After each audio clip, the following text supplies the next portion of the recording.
Bueno, continuando con estas series de clases asincrónicas de la unidad número dos, patología clínica del codo, vamos a continuar sumergiéndonos un poco en las características clínicas de la epicondilalgia, tanto lateral como medial. Antes de comenzar con las características clínicas, vamos a compartir pantalla. Bien, y como les decía, antes de comenzar con las características clínicas principales de estos trastornos que afectan al codo medial y lateralmente, vamos a hacer un pequeño repaso acerca de el orden de las estructuras que componen, en este caso, la musculatura de la cara lateral del antebrazo y el codo. Si nos posicionamos en una vista posterior, en un plano anatómico, es decir, palmas, brazos supinados, antebrazo supinado y palmas hacia anterior. En una vista posterior, si pensamos en ese plano anatómico, vamos a describir la musculatura de la cara lateral del antebrazo desde lateral hacia medial, teniendo en cuenta ese plano del cual les estaba hablando previamente. Si nos ubicamos en la parte más lateral del antebrazo, nos vamos a encontrar con el primer músculo que es el braquio radial o supinador largo, para luego, más, digámosle, inferior o medialmente, encontrarnos con el primer radial o extensor largo del carpo, por aquí. Luego continuaremos con el extensor radial corto del carpo o segundo radial, para continuar con el extensor común de los dedos y el extensor cubital del carpo. ¿Bien? En relación a estos últimos tres músculos mencionados, podemos decir que en conjunto estos tres conforman a lo que llamamos el tendón extensor,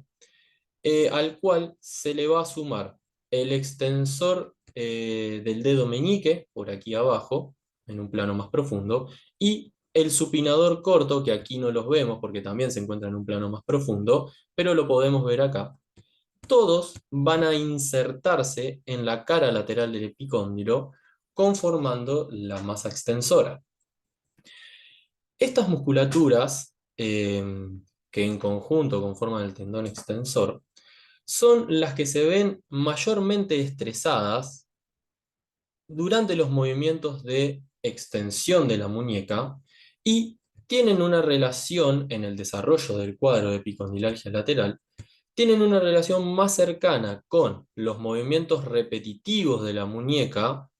ya que se insertan en el epicóndilo lateral y esto genera cargas tensiles constantes y al mismo tiempo cargas compresivas sobre esa saliencia ósea, y por eso estas son las estructuras que mayormente se ven afectadas en el desarrollo de la epicondilalgia lateral y, como decía, tienen más relación con los movimientos de la zona articular de la muñeca que con los movimientos de flexo-extensión del codo a la hora del desarrollo de este cuadro patológico.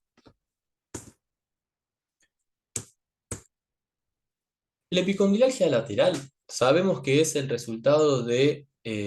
movimientos repetitivos de extensión de muñeca que afectan a estas musculaturas, pero también puede ser resultado de un trauma único, pero que sucede con una menor frecuencia. Eh,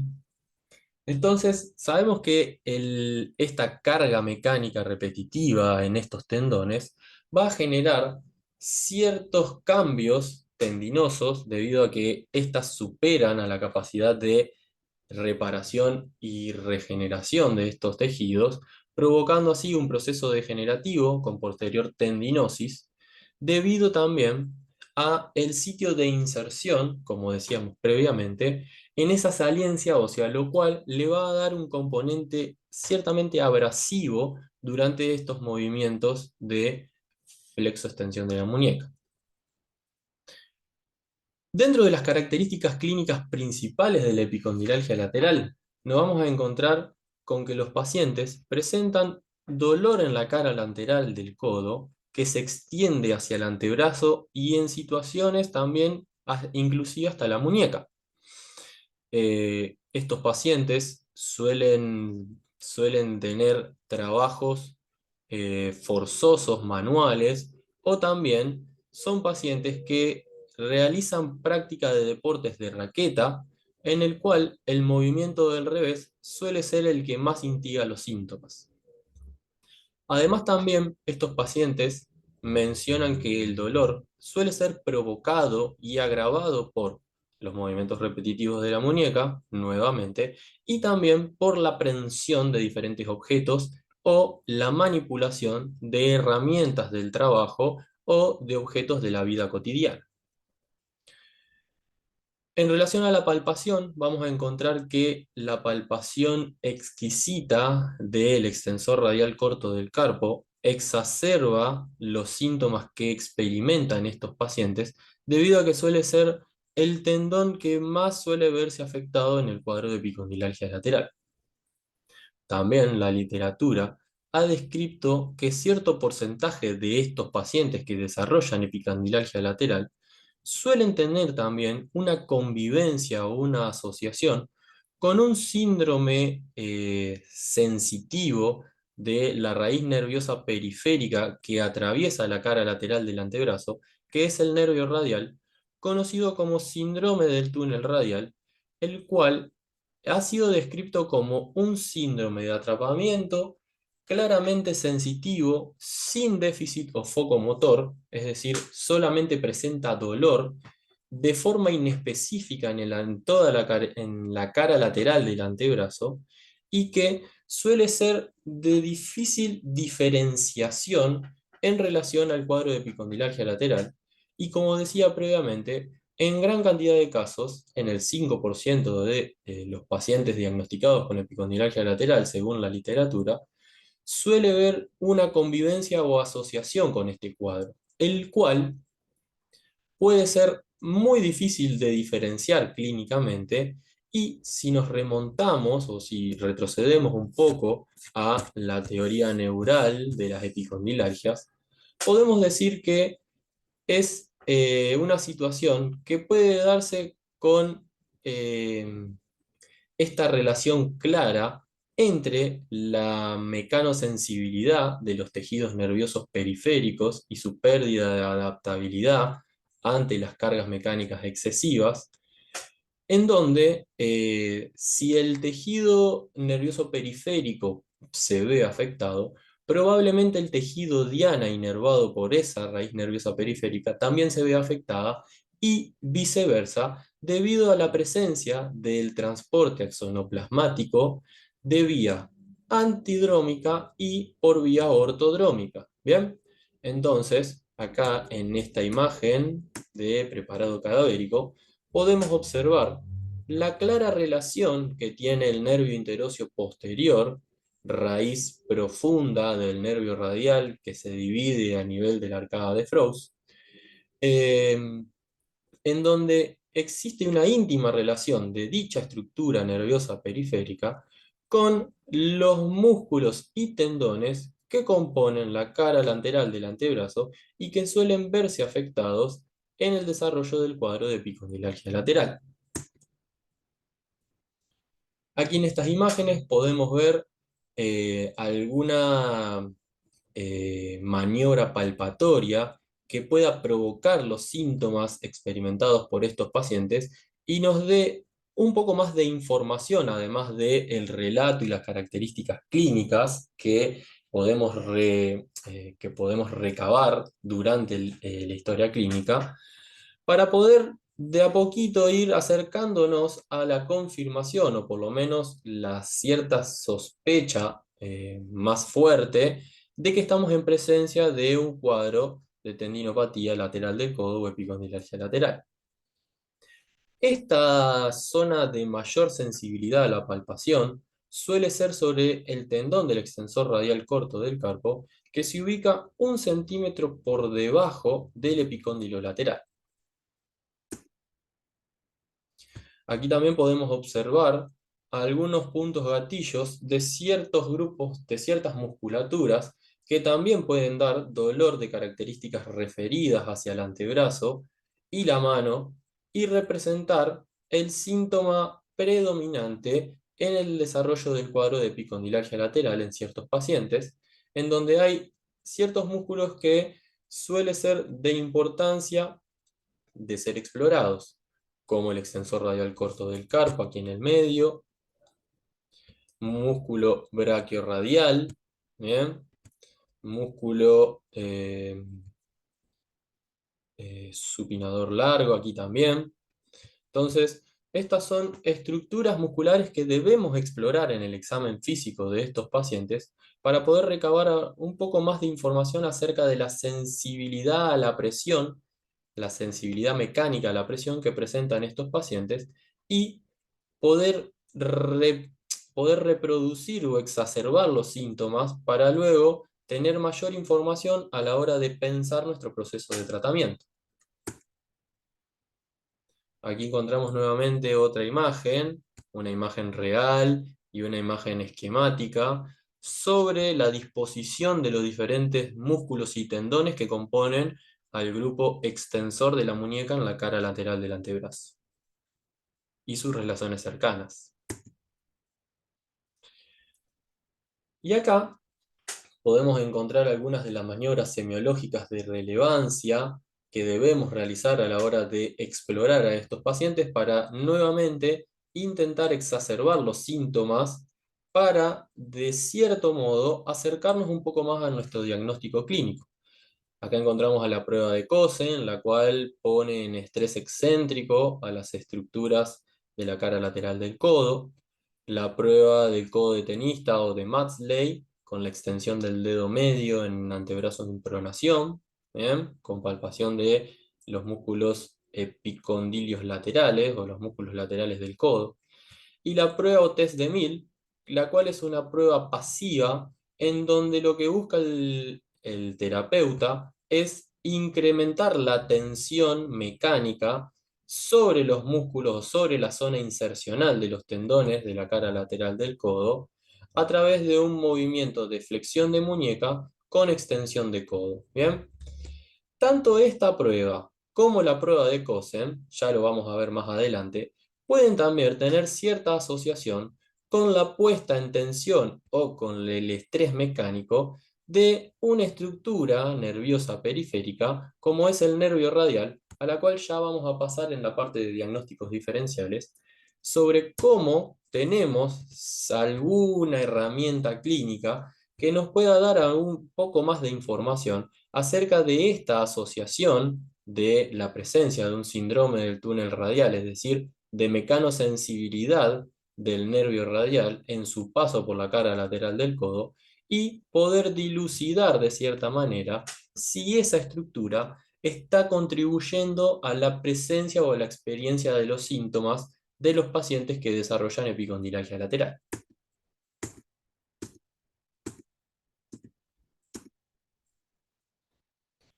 En relación a la epicondilalgia medial, debemos hacer nuevamente un pequeño repaso anatómico sobre las estructuras que conforman a la musculatura de la cara medial del codo. Podemos dividir en ciertos grupos a la musculatura de la cara medial del codo. Por un lado, encontramos a la masa flexopronadora en, que se encuentra compuesta por el músculo pronador redondo, primer músculo o músculo y tendón que vamos a encontrar en un orden desde lateral hacia medial, viendo en una imagen o en un plano anterior, si posicionamos la extremidad superior en un plano anatómico, ¿bien? Vamos a encontrar esta cerca de la zona más lateral, digamos, más alejada del epicóndilo, es el pronador redondo. Luego nos vamos a encontrar al músculo palmar mayor o flexor radial del carpo como segunda estructura desde lateral hacia medial o desde arriba hacia abajo. Posteriormente vamos a encontrar al músculo palmar largo o palmar menor, el cual puede ser inconstante en el 10% de la población general, es decir, el 10% de las personas no van a tener el palmar largo, ¿bien? Músculo inconstante. Y luego vamos a encontrar al flexor superficial de los dedos y a el flexor cubital del carpo como los últimos dos músculos que van a componer a las estructuras de la cara medial del codo. Ahora sí, como decía antes, a estas estructuras las podemos dividir en ciertos grupos en donde encontramos a la masa flexopronadora, aquella que está compuesta por el pronador redondo y el palmar mayor, la cual suelen ser las estructuras que se lesionan con mayor frecuencia, en donde el palmar mayor suele ser el tendón en donde se encuentra mayormente la afección en la epicondilalgia medial. Pero también podemos dividir en un tendón flexor común, que acá lo podemos encontrar, que se inserta en la base del epicóndilo medial. El tendón flexor común se encuentra compuesto por el palmar mayor, el palmar largo y el flexor cubital del carpo, juntos como un tendón donde van a llegar las inserciones tendinosas hacia el epicóndilo medial. Nuevamente, el palmar mayor suele ser la estructura que se ve lesionada con mayor frecuencia. Aquí en el preparado calavérico podemos encontrar cómo el palmar mayor y el flexor cubital del carpo confluyen en su inserción en la epitróclea o en el epicóndilo medial.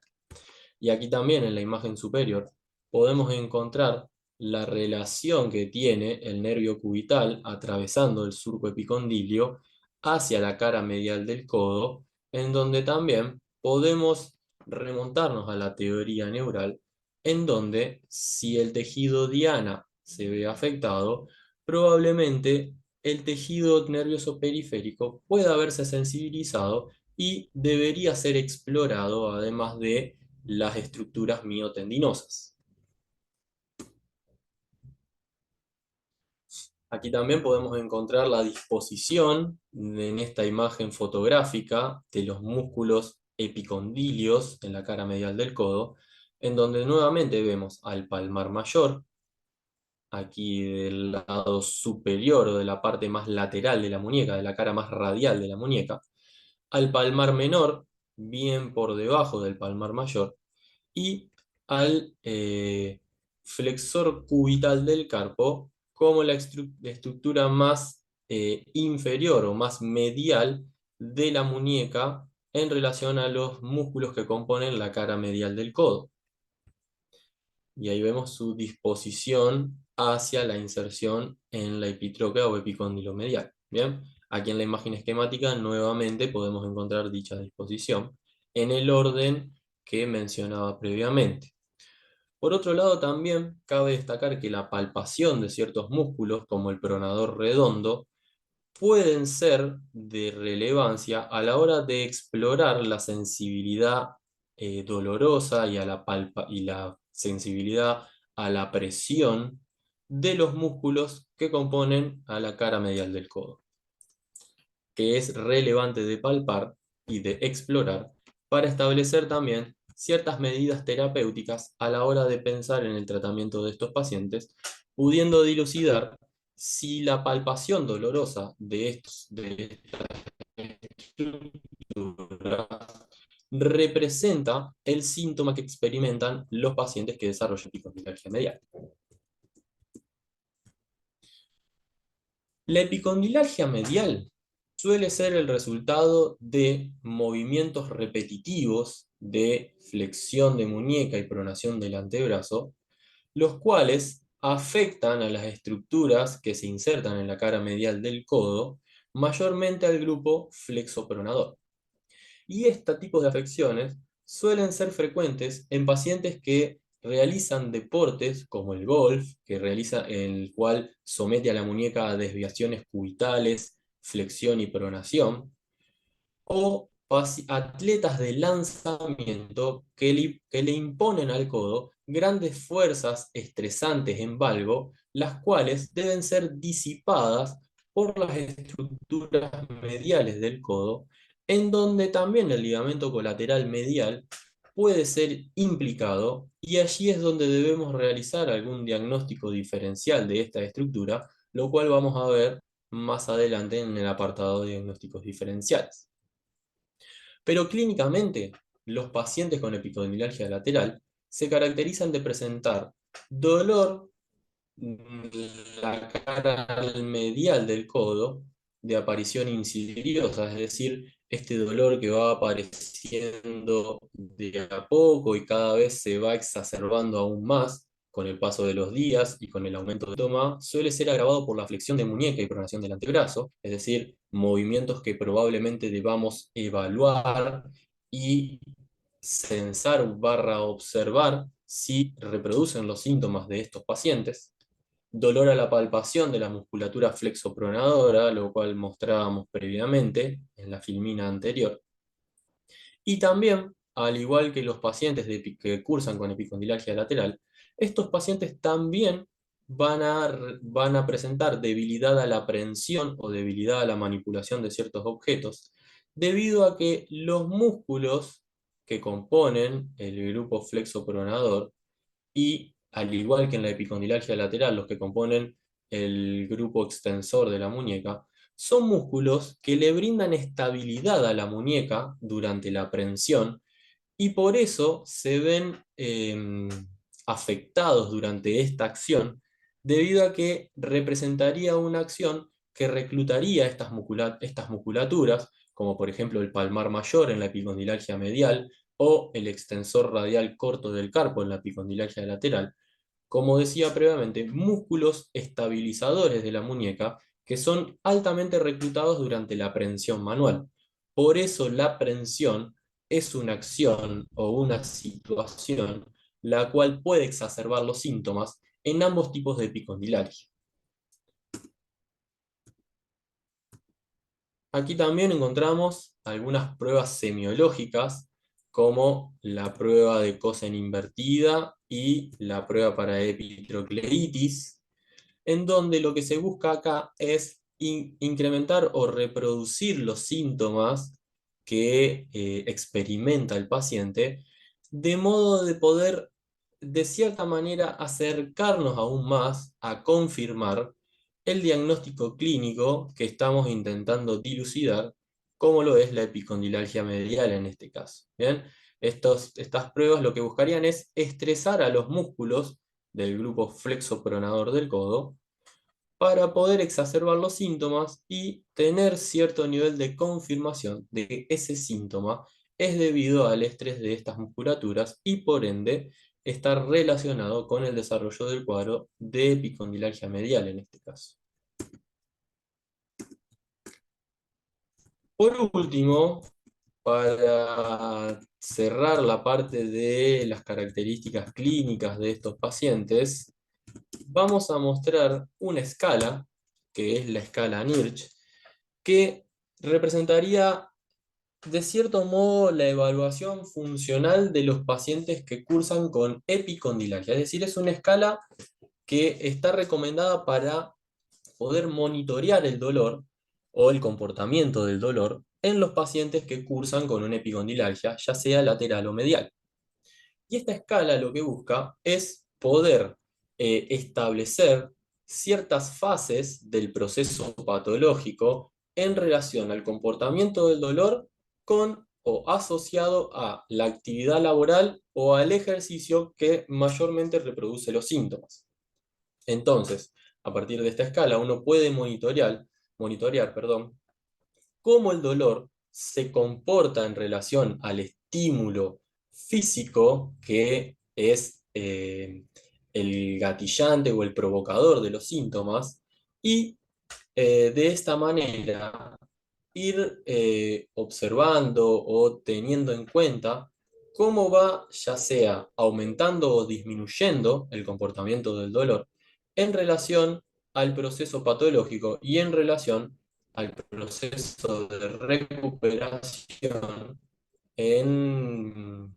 a la hora de llevar adelante el tratamiento de estos pacientes, en donde las distintas fases irían incrementando a medida que el cuadro se va complejizando y va siendo más incapacitante para estos pacientes. Entonces, esta es una escala que nos permite objetivar o de alguna manera